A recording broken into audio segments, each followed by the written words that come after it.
하나님의 말씀은 골로새서 3장 1절로부터 4절까지입니다. 신약성경 327쪽입니다.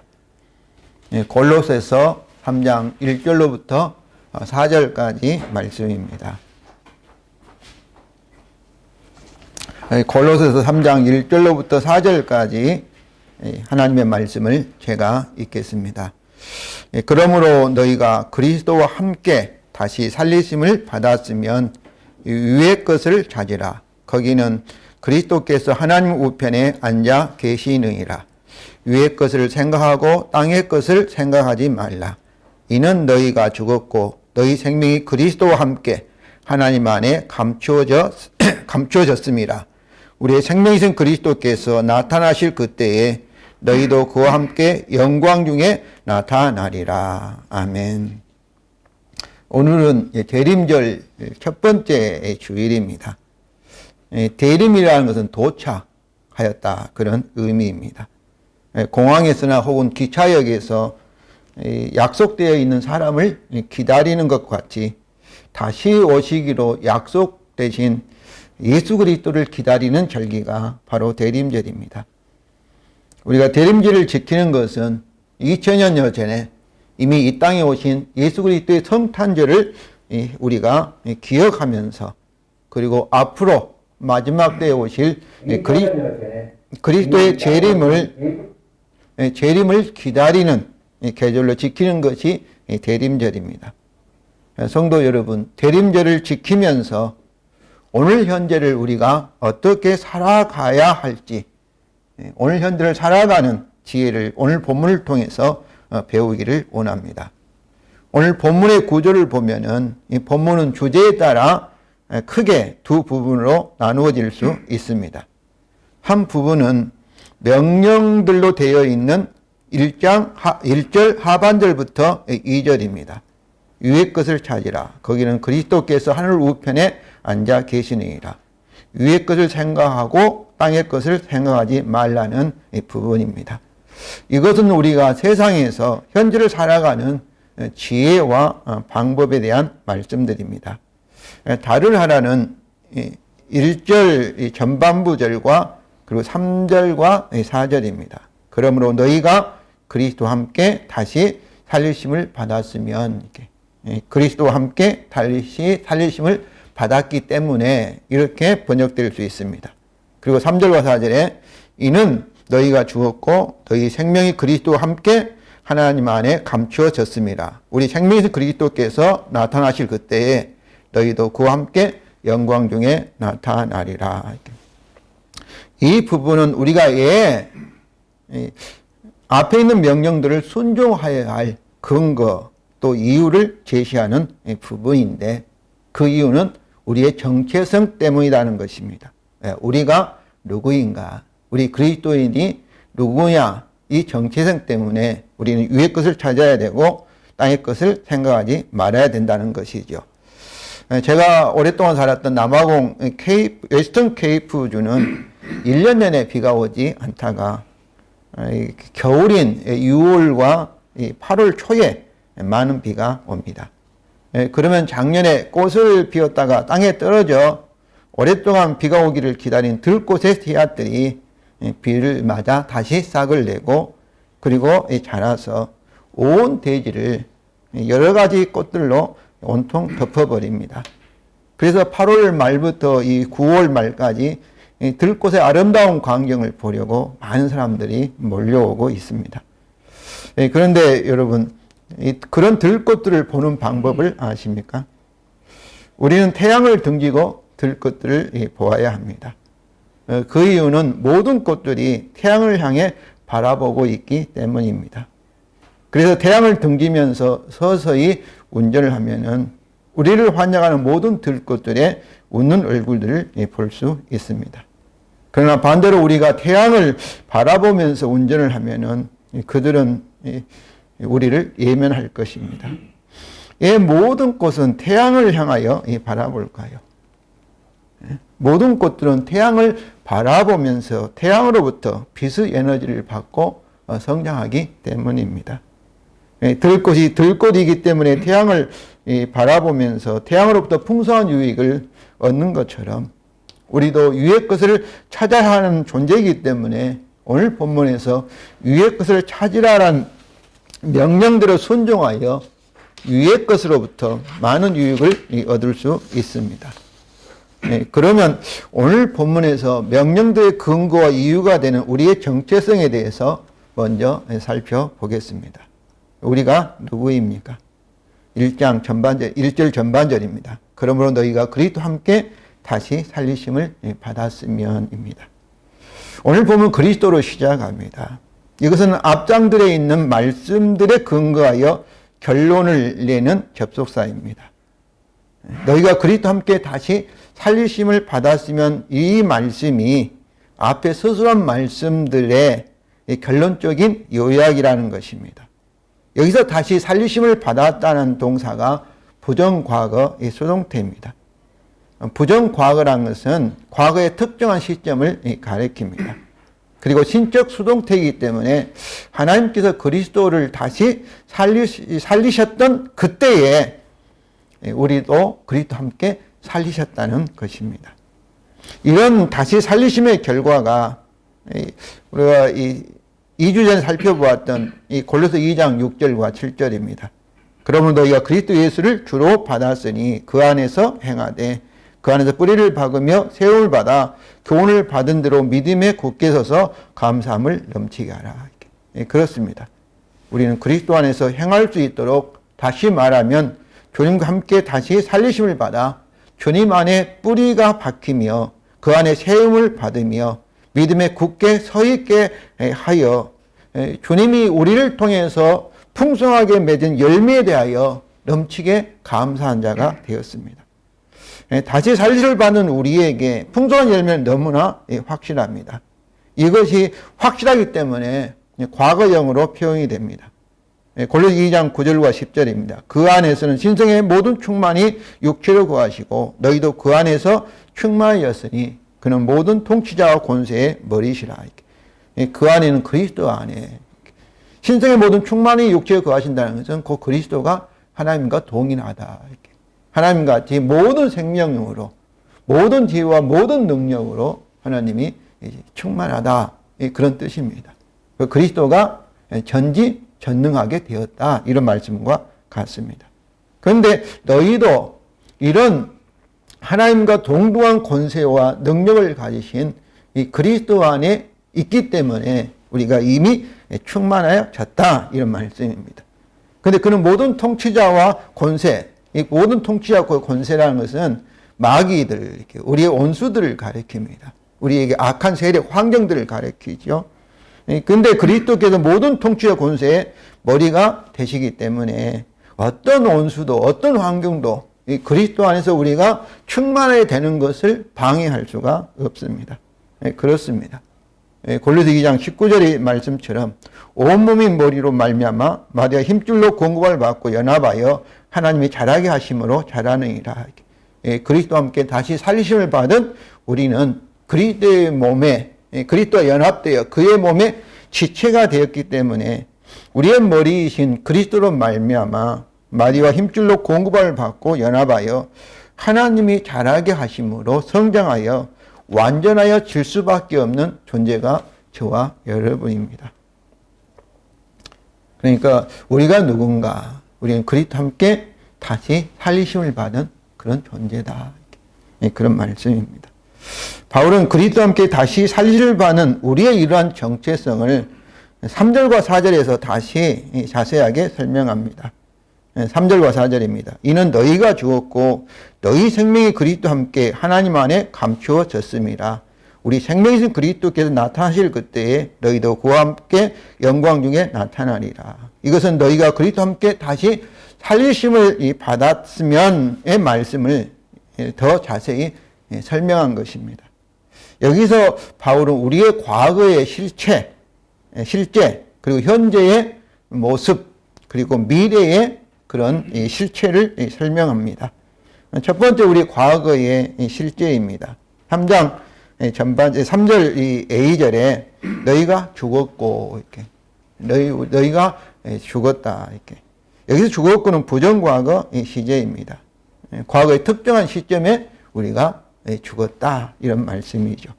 근데 골로새 2장 20절에 너희가 세상의 초등 학문에서 그리스도와 함께 죽었거든 어찌하여 세상의 규례에 사는 같이 규례에 순종하느냐 이렇게 말씀하고 있습니다. 우리는 그리스도와 함께 그리스도께서 죽은 이 십자가에서 이 죽음을 당하는 그 순간에 우리도 죽음을 당하였다는 것입니다. 곧 그리스도 죽음 안에서 그리스도 안에 있는 모든 성도들이 함께 죽었다는 것입니다. 이것은 우리가 그리스도 안에서 창조 원약 그리고 율법 원약에 따라 우리는 태어날 때부터 원죄를 가지고 또 우리가 죄를 짓기 때문에 하나님과 우리 인류 사이에 있던 아담과 맺었던 창조 원약에 따라 우리는 저주와 사망을 받게 되어 있습니다.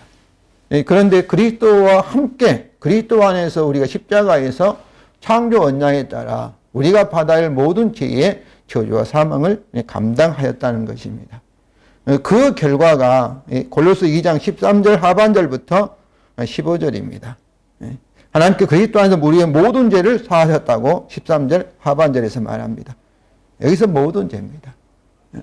태어날 때 가져온 원죄, 그리고 지금까지 지은 죄, 앞으로 우리가 지을 미래의 죄까지도 포함하여서 다 우리의 죽음으로 우리가 사함을 받았습니다.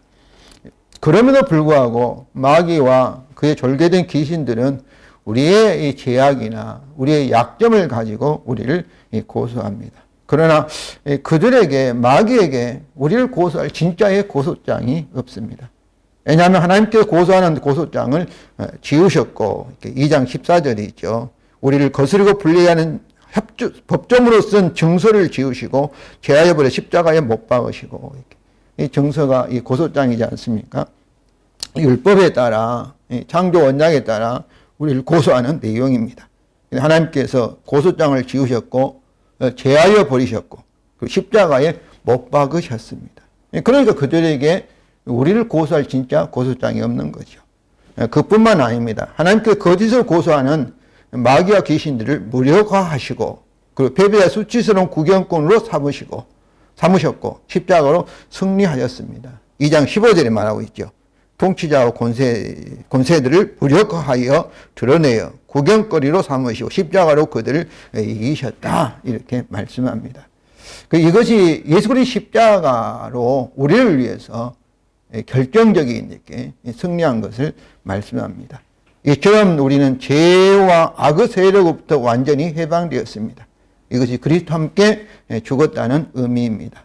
또한 그리스도와 함께 우리가 죽었다는 의미는 우리가 율법주의, 이제 더 이상 우리가 율법을 지켜가지고 하나님 앞에 구원을 발한다든지 의롭다는 어떤 인정받을 할 필요가 없습니다. 또 신비주의, 어떤 신비한 경험이라든지 뭐 체험을 통해서 인정받아야 할 필요도 없습니다. 그리고 금욕주의, 우리가 뭐를 지키고 무슨 기도 많이 하고 금식 많이 해서 하나님 앞에 인정받으려고 하는 이런 세상의 초등학문, 세상적인 종교나 세상적 철학이나 세상적인 학문들로부터 우리는 완전히 해방되었다는 것입니다. 왜냐하면 우리는 그리스도만으로 충분하기 때문입니다. 그래서 골로새 2장 9절 10절입니다. 그 안에 신성의 모든 충만이 육체로 거하시고 너희도 그 안에 충만하였으니 그는 모든 통치자의 권세의 머리이시기 때문입니다. 그렇습니다. 우리는 그리스도 안에서 이미 완전하여졌습니다. 두 번째로 우리의 현재의 모습입니다. 3장 3절 하반절이죠. 너희 생명이 그리스도와 함께 하늘에 감추어졌습니다. 너희 생명이 여기서 말하는 생명은 우리의 생명은 우리가 그리스도와 함께 다시 살리심을 받은 결과입니다. 그리스도와 함께 다시 살리심을 받아서 우리가 생명을 새 생명을 얻은 거죠. 이제 거듭났다, 중생하였다 그런 표현이죠. 우리의 새 생명은 그리스도와 함께 하나님 안에 감춰져 있다는 거죠. 그리스도와 함께 있는 것도 안전한데 하나님 안에 감춰져 있다는 것은 우리 생명이 이중적으로 완전하다, 확실하다. 누가 원수가 와서 우리 생명을 해칠 수가 없다 하는 것을 말하고 있습니다. 또한 이것은 세상 사람의 눈에는 보이지도 않고 그리고 이해될 수도 없는 그런 생명이라는 것입니다. 그렇습니다. 마치 땅에 떨어진 들꽃 씨앗 안에 아름다운 꽃의 영광이 감추어져 있는 것처럼 우리의 새 생명의 영광도 모습도 세상에 감춰져 있습니다. 그래서 요한일서 3장 1절과 2절입니다. 보라, 아버지께서 어떠한 사랑을 우리에게 베푸사 하나님의 자녀라 일컬음을 받게 하셨는가. 우리가 그러하도다. 그러므로 세상이 우리를 알지 못하면 그를 알지 못함이라. 사랑하는 자들아, 우리가 지금은 하나님의 자녀라. 장래에 어떻게 될 줄은 아직 나타나지 아니하였으나 그가 나타나시면 우리가 그와 같은 줄을 아는 것이 그의 참모습 그대로 볼 것이기 때문이니 말하고 있습니다. 세상 사람들은 우리의 가치, 우리의 모습을 알지 못합니다. 그런데 우리 성도들이 자기 자신이 누구인지를 알지 못해요. 근데 귀신들은 우리 성도가 얼마나 대단한 존재인가를 안다고 해요. 그래서 우리 성도들이 이 점장이 앞에 가면 점장이 속에 있는 귀신이 두려워서 점을 치지 못하고 작두를 타고 있는 그런 무당이 작두를 못하는, 굿을 못하는 그런 현상도 우리가 볼 수가 있습니다. 우리가 얼마나 대단한 존재인가를 여러분이 아시기를 바랍니다. 우리의 새 생명은 그리스도의 재림 때에 그의 영광을 나타내는 생명이며 그때까지는 그리스도와 함께 하나님 안에, 즉 보이지 않는 하늘에 감춰져 있습니다. 에베소 2장 4절부터 6절입니다. 긍휼이 풍성한 하나님 우리를 사랑하신 그 큰 사랑을 인하여 허물로 죽은 우리를 그리스도와 함께 살리셨고 여인 은혜로 구원을 받은 것이라. 또 함께 일으키사 그리스도 예수 안에서 함께 어디에 앉히시니? 하늘에 앉히시니. 우리 생명은 그리스도와 함께 하나님 안에, 하나님 계시는 하늘에 있다는 거죠.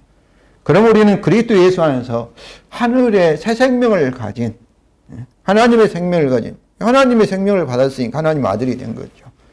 가진 하늘의 사람들입니다. 셋째로 우리의 미래의 실제입니다. 4절이죠.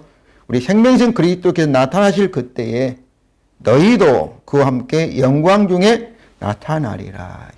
여기서 우리 생명이신 그리스도가 우리 생명이라 이렇게 표현하고 있습니다. 이것은 그리스도가 우리 생명의 근원, 원형, 우리 생명의 뿌리가 되신다 이런 말씀이죠. 그리스도가 우리 생명의 머리가 된다 이런 말씀이죠. 요한복음 4장 13절부터 14절에 사마리아 여인에게 예수님께서 하신 말씀입니다. 이 물을 마시는 자만 다시 목마르려니와 내가 주는 물을 마시는 자는 영원히 목마르지 아니하리니 내가 주는 물을 그 속에서 영생하여 솟아나는 샘물이 되리라 이렇게 말합니다. 내가 주는 물은 그 속에서 뭐가 돼요? 영생하는 샘물이 솟아나는 샘물이 되리라. 주님이 주시는 물이라는 거죠. 이 물이 뭐예요? 그 새 생명이라 그런 말씀이죠. 골로새 2장 19절에도 머리를 붙들지 아니한 자, 머리는 예수님이죠. 온몸이 머리로 말미암아 마디와 힘줄로 공급함을 받고 연합하여 하나님이 자라게 하심으로 자라느니라. 그러니까 예수님께서 하나님으로부터 생명을 받아서 그리고 예수 안에 있는 우리에게 생명을 공급하신다. 예수님이 성령을 하나님으로 받아서 우리에게 성령을 나눠주신 것이 오순절 사건입니다. 지금도 계속해서 예수님 우리에게 생명을 주고 계십니다. 그래서 요한복음 10장 10절에도 그러잖아요. 내가 온 것은 양들로 하여금 생명을 얻게 하고 풍성히 얻게 하려 하심이라 이렇게 말씀하고 있습니다. 이처럼 우리의 새 생명은 그리스도로부터 성령을 통하여서 생명력을 공급받습니다. 그러면서 현재 그리스도와 함께 하나님 안에 즉 하늘에 감춰지는 우리의 새 생명은 그리스도가 재림하실 때 그리스도와 함께 영광 중에 나타나게 될 것입니다. 그러면 요약적으로 결론적으로 우리가 누구입니까? 우리가 누구인지를 정리를 하겠습니다. 우리는 그리스도와 함께 이 세상에 대하여 죽은 자입니다. 우리는 그리스도와 함께 다시 살리심을 받아 새 생명을 소유한 자입니다. 우리의 새 생명은 그리스도와 함께 하나님 안에 감춰져 있다가 그리스도께서 재림하실 때 영광 중에 나타나게 될 것입니다. 빌립보서 3장 20절부터 21절입니다. 그러나 우리의 시민권은 하늘에 있는지라. 거기로부터 구원하는 자, 곧 주 예수 그리스도를 기다리노니 그는 만물을 자기에게 복종하게 하실 수 있는 자의 역사로 우리 낮은 몸을 자기 영광의 몸의 형체와 같이 변하게 하시리라. 우리는 우리가 살고 있는 하늘로부터 그리스도 재림을 기다리고 있습니다. 거기로부터 하늘에 있는데 우리가 하늘로부터 그리스도를 기다리고 있습니다. 또한 우리는 우리가 살고 있는 이 세상에서 이 그리스도의 재림을 기다리고 있습니다. 그렇습니다. 우리는 비록 세상에 살고 있지만 이 세상에 속하여 있지 않습니다. 우리 이 세상에 대하여 이미 죽었기 때문입니다. 우리는 하늘에 속한 하늘의 시민권을 가진 자입니다. 우리는 하늘의 생명을 가진 하늘의 사람, 하늘의 시민이며 동시에 이 세상에서는 나그네로 이렇게 살아가는 존재입니다. 베드로전서 1장 1절에 흩어져 있는 나그네에게 편지한다고 베드로 사도가 말하고 있습니다. 그러니까 우리는 하늘의 시민권을 가진 하늘의 사람이며 동시에 우리는 이 세상에서 나그네로 한 여행자로 살아가고 있는 존재인 것이죠. 그러면 새 생명을 가진 하늘의 사람인 우리는 이 세상에서 나그네로서 어떻게 살아야 할까요? 첫째가 1절 하반절입니다. 유의 것을 찾으라. 유의 것을 찾으면서 살아야 된다는 것이죠.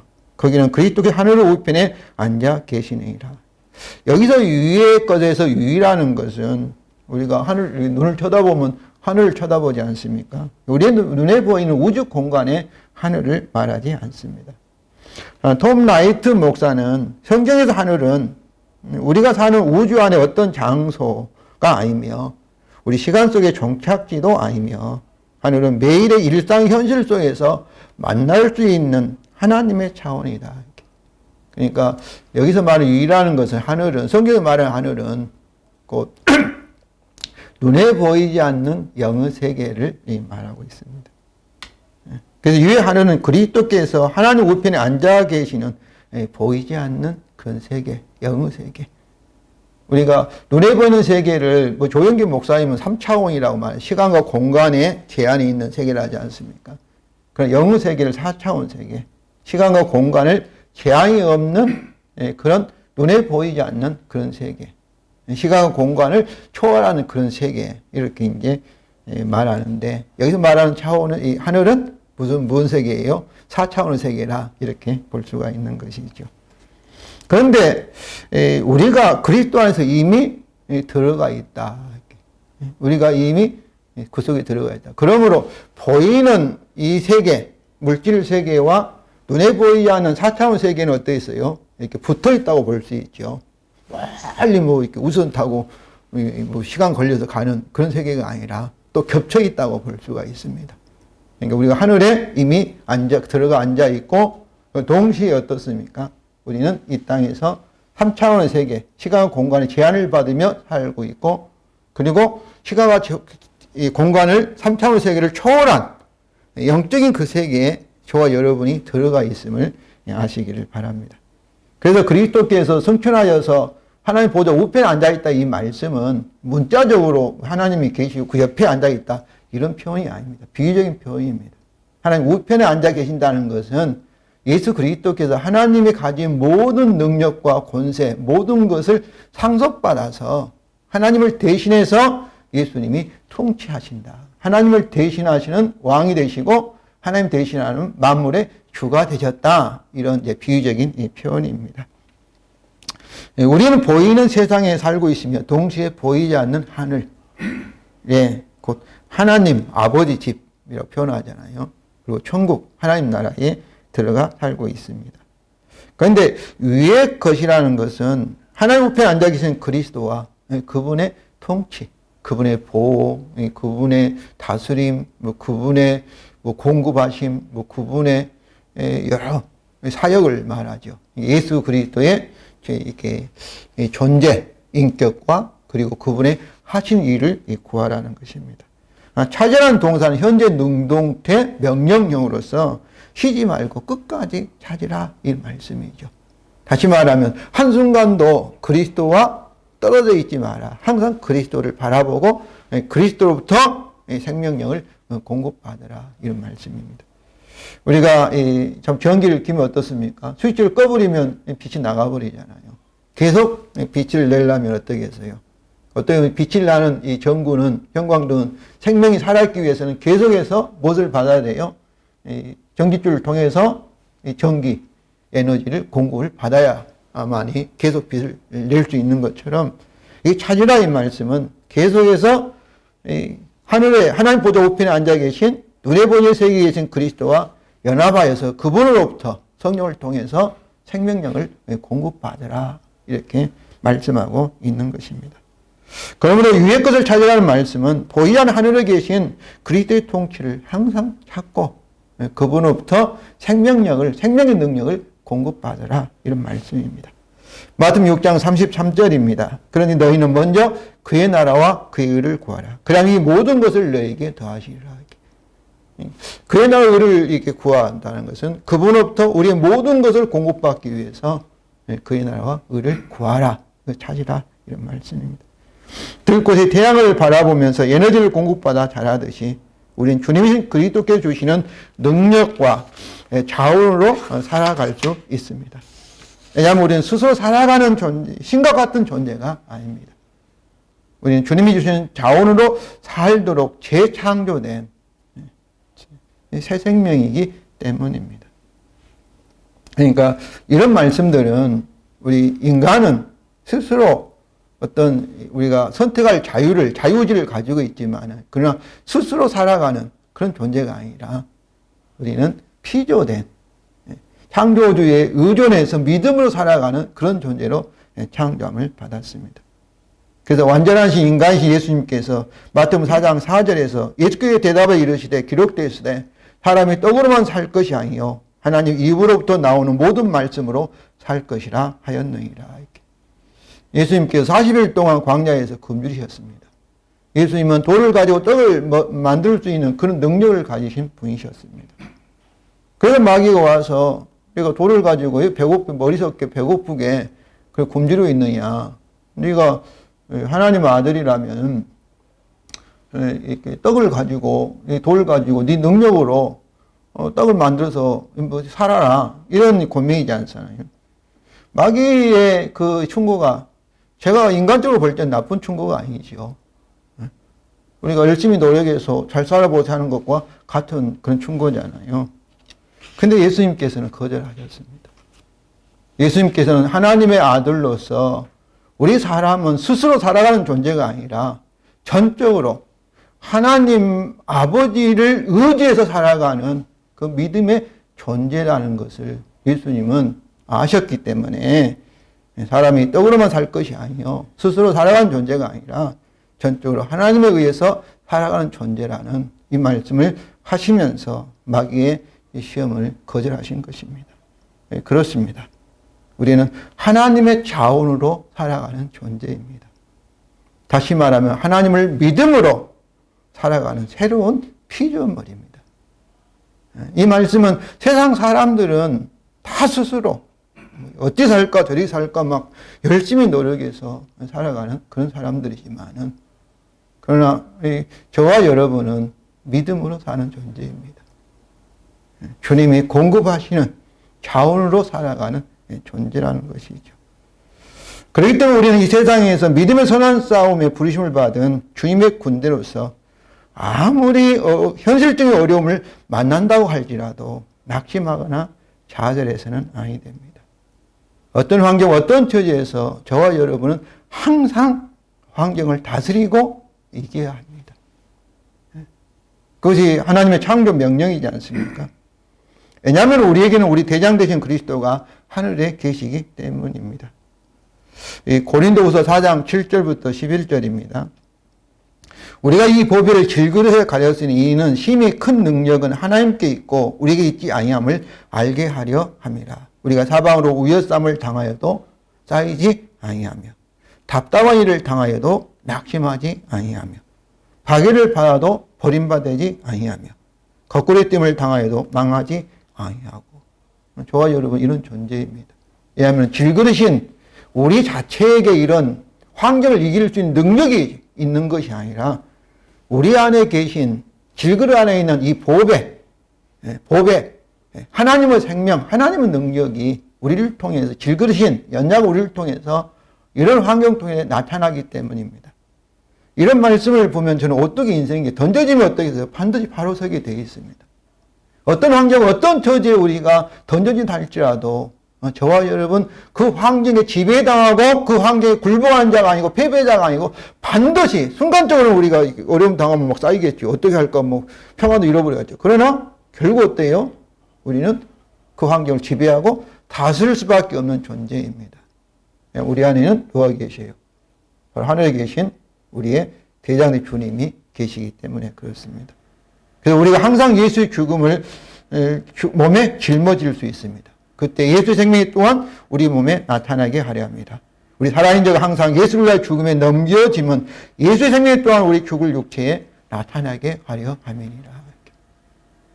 성도 여러분, 고린도 4장 7절에 있는 것은 심히 큰 능력은 우리에게 하나님께 있고 우리에게 있지 아니함을 알게 하려 한다는 것은 이것을 아는 것, 이것을 경험하는 것. 이런 환경에서 던져졌을 때 내 안에 있는 그런 능력이 아니라 내 밖에서 내게 흘러 들어오는 그 능력을 경험하며 살아가고 싶지 않습니까?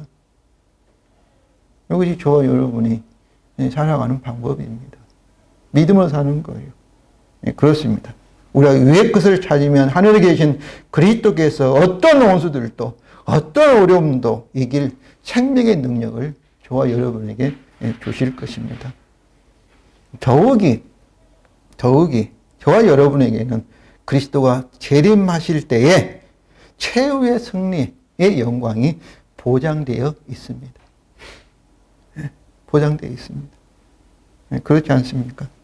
그러니까 저와 여러분 새 언약대로 우리 인생은 승리가 성공이 보장되어 있어요. 영광이 보장되어 있어요.